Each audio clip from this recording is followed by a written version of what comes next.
യുദ്ധം ചെയ്യുന്നവരുടെ പ്രാർത്ഥന ദൈവം കേൾക്കില്ല.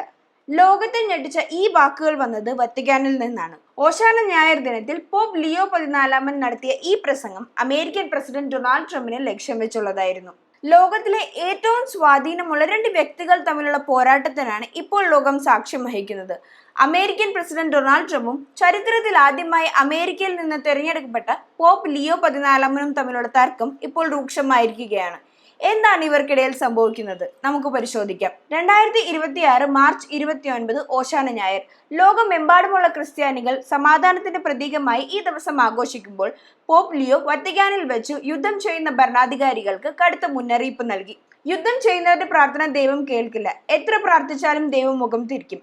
കാരണം നിങ്ങളുടെ കൈകളിൽ രക്തം പുരണ്ടിരിക്കുന്നു എന്ന ബൈബിൾ വചനം ഉദ്ധരിച്ചായിരുന്നു പോപ്പ് ആഞ്ഞടിച്ചത്. പോപ്പിന്റെ ഈ പ്രസ്താവന ട്രംപിനെ പ്രകോപിപ്പിച്ചു. ട്രംപ് ഇതിനെ അങ്ങേയറ്റം ദൗർഭാഗ്യകരം എന്ന് വിശേഷിപ്പിച്ചു. പിന്നെ ഇറാനെതിരെ ശക്തമായ ആക്രമണം നടത്തുമെന്ന് ട്രംപ് ഭീഷണിപ്പെടുത്തി. ഒരു സമ്പൂർണ്ണ നാഗരികത തന്നെ ഇന്ന് രാത്രി ഇല്ലാതാകും എന്നായിരുന്നു ട്രംപിന്റെ മുന്നറിയിപ്പ്.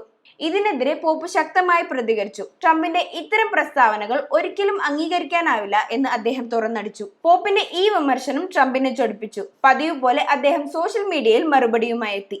പോപ്പ് കുറ്റകൃത്യങ്ങളുടെ കാര്യത്തിൽ ഒരു ദുർബലനാണെന്നും വിദേശ നയത്തെക്കുറിച്ച് അദ്ദേഹത്തിന് ഒന്നും അറിയില്ലെന്നും ട്രംപ് കുറ്റപ്പെടുത്തി. പോപ്പ് ഒരു രാഷ്ട്രീയക്കാരനാവാൻ ശ്രമിക്കാതെ സഭയുടെ കാര്യങ്ങൾ മാത്രം നോക്കിയാൽ മതിയെന്നും ട്രംപ് പരിഹസിച്ചു. പക്ഷെ പിന്നീട് ട്രംപ് വിമാനത്താവളത്തിൽ വെച്ച് മാധ്യമങ്ങളോട് സംസാരിച്ചപ്പോൾ ഒന്ന് മയപ്പെടുത്തിയാണ് പറഞ്ഞത്. ട്രംപിന്റെ വ്യക്തിപരമായ അധിക്ഷേപങ്ങൾക്കും പോപ്പ് കൃത്യമായ മറുപടി നൽകി.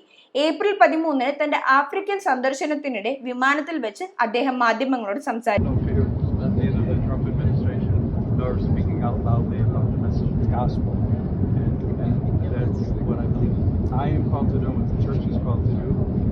We're not politicians. We're not looking to make foreign policy, as he calls it, with the same perspective that he might understand it. But I do believe in the message of the gospel. ഇതിനിടയിൽ മറ്റൊരു വിചിത്രമായ സംഭവം ഉണ്ടായി. Trump തന്നെ യേശുവിനോട് ഉപമിക്കുന്ന തരത്തിലുള്ള ഒരു AI ചിത്രം സോഷ്യൽ മീഡിയയിൽ പങ്കുവച്ചു. ഇത് വലിയ വിവാദമായതോടെ അദ്ദേഹം അത് ഡിലീറ്റ് ചെയ്തുവെങ്കിലും കത്തോലിക്ക വിശ്വാസികളെ ഇത് ഏറെ വേദനിപ്പിച്ചു. ലോകത്തിലെ 140 കോടി വിശ്വാസികളുടെ നേതാവായ പോപ്പും ലോകത്തിലെ ഏറ്റവും വലിയ സൈന്യത്തെ കൈപ്പിടിയിലൊതുക്കിയ ട്രംപും തമ്മിലുള്ള ഈ പോരാട്ടം എവിടെ ചെന്ന് അവസാനിക്കുമെന്ന് ലോകം ഉറ്റുനോക്കുകയാണ്. കേരള സ്കോപ്പ് ന്യൂസിന് വേണ്ടി ശ്രേയ ജോയ്, നന്ദി.